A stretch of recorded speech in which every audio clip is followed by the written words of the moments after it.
The show must go on. That's what we're just saying, folks. I'm Steve. And I'm Scott. And together we're Backyard Musings, Apple Valley, California.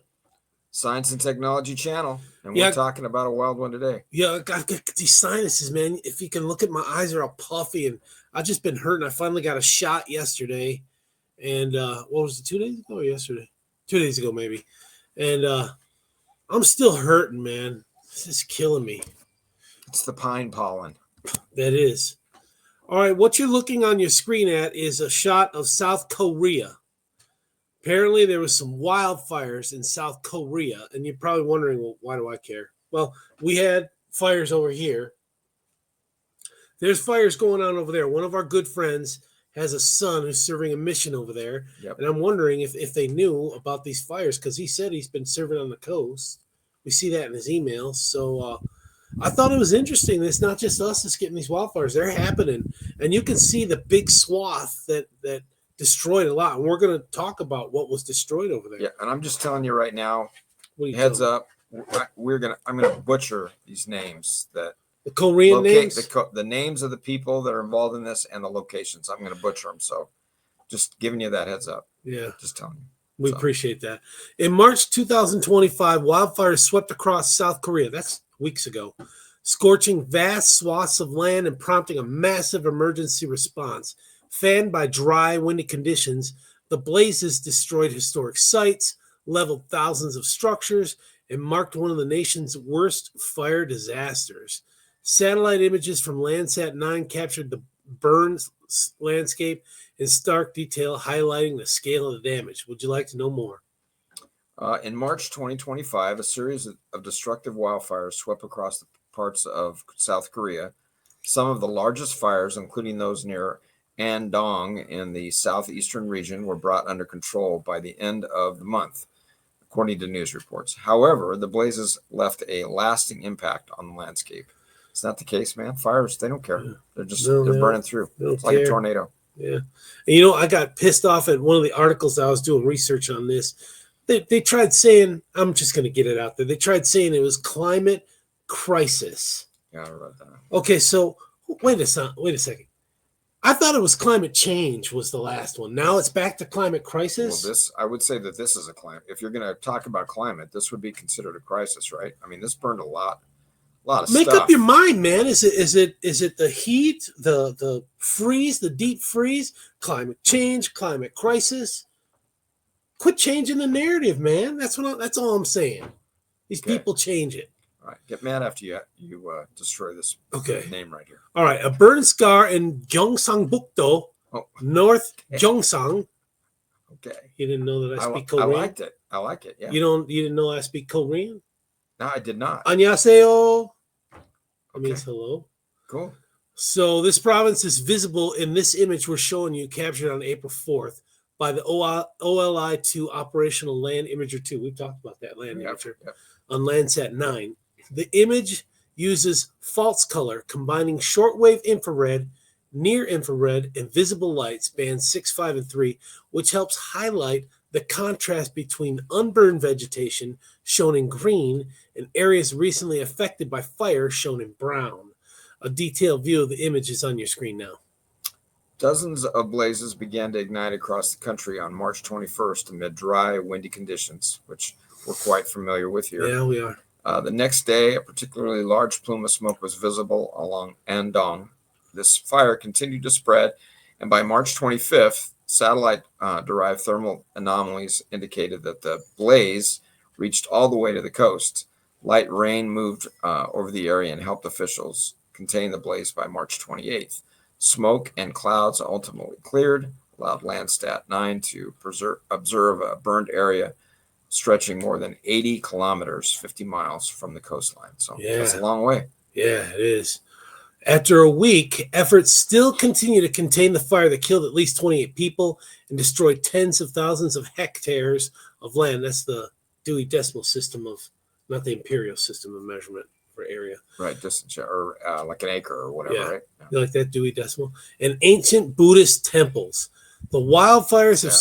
Well, sad. It is. It is sad. Those are old temples. The wildfires have scorched nearly 48,000 hectares. That's 118,000 acres across the country's southeastern mountains and towns.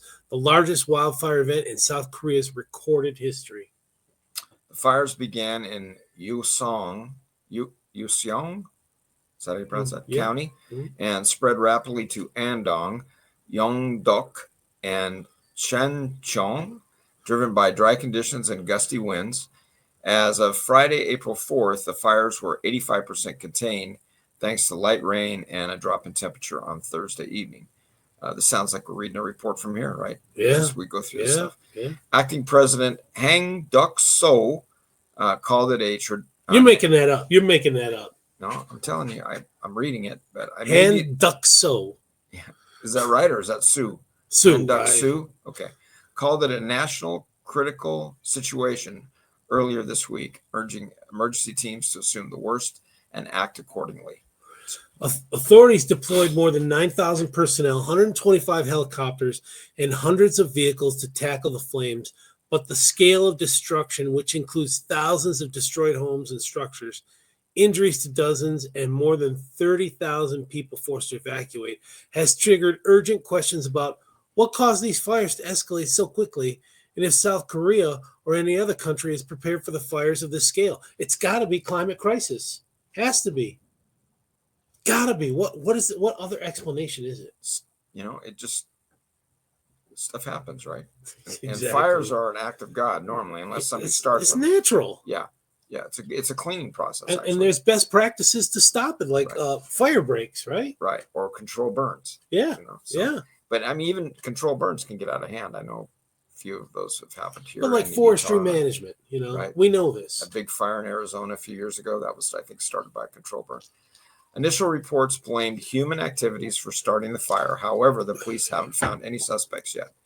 However, what transpired afterwards was a familiar pattern of a combination of climate crisis, not trying to set you off, shifting land use patterns, and seasonal vulnerability driving the fires and escalating the risk.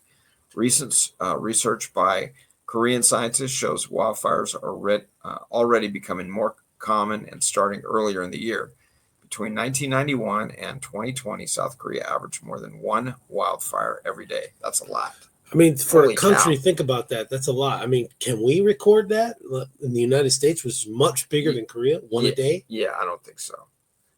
But, that's a lot. But I mean, a 50-mile long fire, though, isn't that what that was? 50 miles? That's crazy. That's crazy, but that's not, we've had fires that have been bigger than that.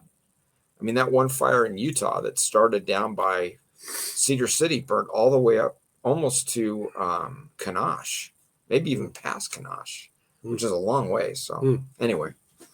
All right. South Korea has committed to afforestation over the past decades. And while it's, afforestation over the past decades. And while its efforts may have been successful in restoring forests after the Korean War, certain areas where immature forests dominate may be more fire-prone than others. Okay, now, I did not know this, but mature trees are more resilient to wildfires, according to Dr. Thomas Smith, Associate Professor in Environmental Geography at the London School of Economics. Quote, but immature woodlands can create connectivity between the ground and the canopy, allowing fire to travel upward and spread quickly. I guess I can see that. Yeah, so then that goes back to that story that we were talking about a few weeks ago about the lightning strikes on those one trees. So that's because the vines were interfering, and I would have thought that bigger trees would have had a lot more like deadwood on them, and they would. I would think that too. Some of the branches are dead below, and they're not getting light. Pine cones on the ground. Right, yeah. So the timing of the fire has also worsened in its severity. Much of the vegetation in the region remains dormant in early spring, meaning plants cannot regulate moisture levels and dry out rapidly in warm, windy conditions. Quote, this is a particularly dangerous time of year, said Smith. Shrubby fuels are extremely vulnerable before the spring green up. The weather has been unusually warm, up to 10 degrees Celsius above average. The vulnerability of cultural heritage was also concerned. Among the losses was Gunsa Temple, a 1,300-year-old wooden Buddhist site in Useong. That is sad. That is sad. Never going to get that back. Imagine right? all the history in that temple, studying and the spirits. Yeah. You mean like drink spirits? No. Like spirits of past people. Yeah. Sad. Traditional structures like this are especially at risk from wind-borne embers, which can ignite flammable wooden buildings even at a distance, said Dr. Zachary Campbell Lockery, a fire science lecturer at the University of Edinburgh. Scotland. Yep. Edinburgh.